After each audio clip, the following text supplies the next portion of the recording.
السلام علیکم ورحمۃ اللہ وبرکاتہ۔ آج کی ہماری گفتگو جو ہے وہ ہے حقوق العباد پر۔ حقوق اللہ کی اہمیت اور حقوق العباد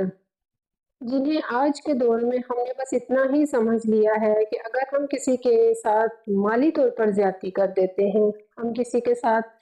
دنیاوی طور پر زیادتی کر دیتے ہیں، ہم کسی کے ساتھ جسمانی طور پر زیادتی کر دیتے ہیں، ہم کسی کے ساتھ ذہنی طور پر زیادتی کر دیتے ہیں، تو ہمارا ایمان بس اتنا ہی ہے کہ ہم اس کی معافی اللہ سبحانہ و تعالیٰ سے مانگیں گے اور معاملہ ختم ہو جائے گا۔ تو سب سے پہلے تو میں آپ کو یہ بتاتی چلوں کہ ایسا نہیں ہے۔ اگر آپ کو لگتا ہے کہ آپ کسی کے ساتھ بھی ظلم کر کے، کسی کے ساتھ بھی زیادتی کر کے، کسی کو بھی ذہنی اور جسمانی اذیت دے کر اللہ سے معافی مانگیں گے اور اللہ آپ کو معاف کر دے گا، ایسا نہیں ہے۔ آپ توبہ کر لیں، اللہ سے معافی مانگ لیں اور یہ دعائیں بھی کر لینا کہ اللہ میری تمام نیکیاں اس کو دے دینا، مگر مجھے معاف کر دینا۔ تو معذرت کے ساتھ ایسا کچھ بھی نہیں ہونے والا، جو بھی معاملہ ہے اس کے ساتھ دنیا میں ہی اس کو نپٹا لیں، کیونکہ آخرت میں وہ جس دن کو آپ لوگ بہت ہلکا اور کچھ بھی نہیں سمجھتے نا، سوائے اس کے کہ قیامت کا دن ہوگا، اللہ سزائیں دے گا اور پھر بخش دے گا اور ہم دوبارہ جنت کی طرف گامزن کر دیے جائیں گے۔ کیونکہ یاد رکھیے گا، آخرت میں جب آپ اور وہ بندہ یا وہ بندی آمنے سامنے کھڑے کیے جائیں گے جو حق پہ ہو ہر طرح کے لحاظ سے، مگر آپ نے اس کے ساتھ ظلم و زیادتیاں کی ہوں، ناانصافیاں کی ہوں، بے عدلیاں کی ہوں، اس کو اذیتیں اور جسمانی یا ذہنی تکلیفیں دی ہوں۔ اب یہ اس پر ہے کہ وہ آخرت میں آپ سے کتنی نیکیاں لیں، کیونکہ آخرت کے معاملے جو ہے نا وہ اللہ سبحانہ و تعالیٰ نے اتنے آسان نہیں رکھے ہوئے جتنے آپ نے سمجھ لیے ہیں، مگر بہترین اعمال والوں کے لیے انہیں آسان کر دیا جائے گا۔ آخرت میں جو نتیجے نکالے جائیں گے وہ تو اللہ ہی بہتر جانے، مگر آپ پہلے ہی یہ ججمنٹ کر لیں کہ میں نے اللہ سے توبہ کر لی ہے، میں نے اللہ سے معافی مانگ لی ہے، اللہ معاف کر دینے والا ہے، میں تم سے معافی کیوں مانگوں، یا تم کون ہوتے ہو، یا تم کون ہوتی ہو، فلاں فلاں، اور پتہ نہیں کس قسم کی خوش فہمیاں۔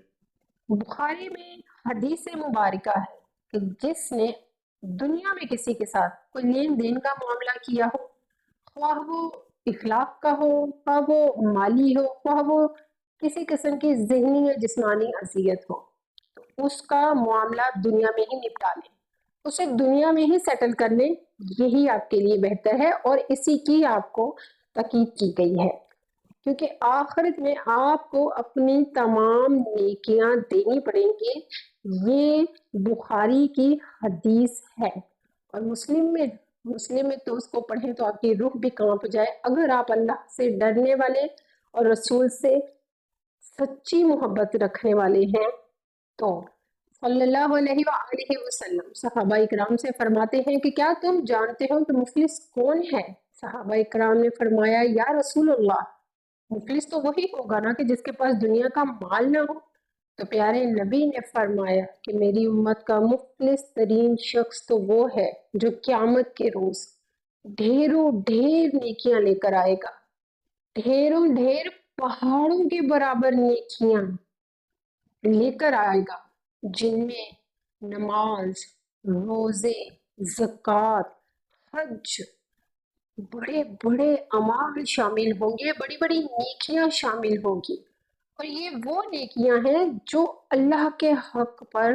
بہترین نیکیاں ہیں۔ اللہ کا جو حق ہے، اللہ کے جو حقوق ہیں، ان میں بہترین جو حق ہے وہ نماز، روزے، حج اور زکوٰۃ ہے۔ مگر ہوگا اس حال میں کہ دنیا میں اس نے کسی کے ساتھ ظلم کیا ہو، کسی کے ساتھ زیادتی کی ہو، کسی کے ساتھ ناانصافی کی ہو، کسی کے حقوق میں حق تلفیاں کی ہوں، حتیٰ کہ کسی کو ذہنی جسمانی تکلیف دی ہوگی، وہاں وہ لوگ اللہ سبحانہ تعالیٰ کے سامنے حاضر ہوں گے اور کہیں گے ہمیں بدلہ چاہیے۔ یہ وہ لوگ ہیں جنہوں نے دنیا میں بدلہ نہیں لیا ہوگا، اپنے بدلوں کو اللہ کے سپرد کیا ہوگا۔ ہم اللہ تعالیٰ سے کہیں گے ہمیں ہمارا بدلہ چاہیے. اب کیونکہ وہ ایک ایسا فیصلے کا دن ہوگا جب اللہ تعالیٰ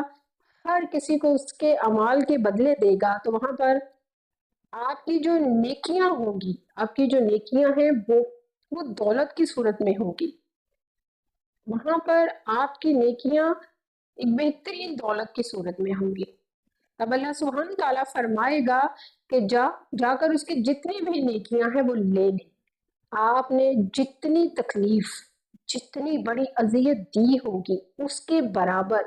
آپ کے نامہ اعمال سے وہ نیکیاں،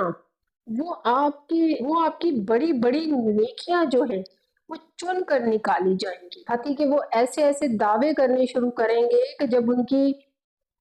ان کو ان کی نیکیاں دینی شروع کی جائیں گی تو یہاں تک کہ وہ نیکیاں جو ہیں وہ ختم ہو جائیں گی. یعنی کہ زیادتی کرنے والے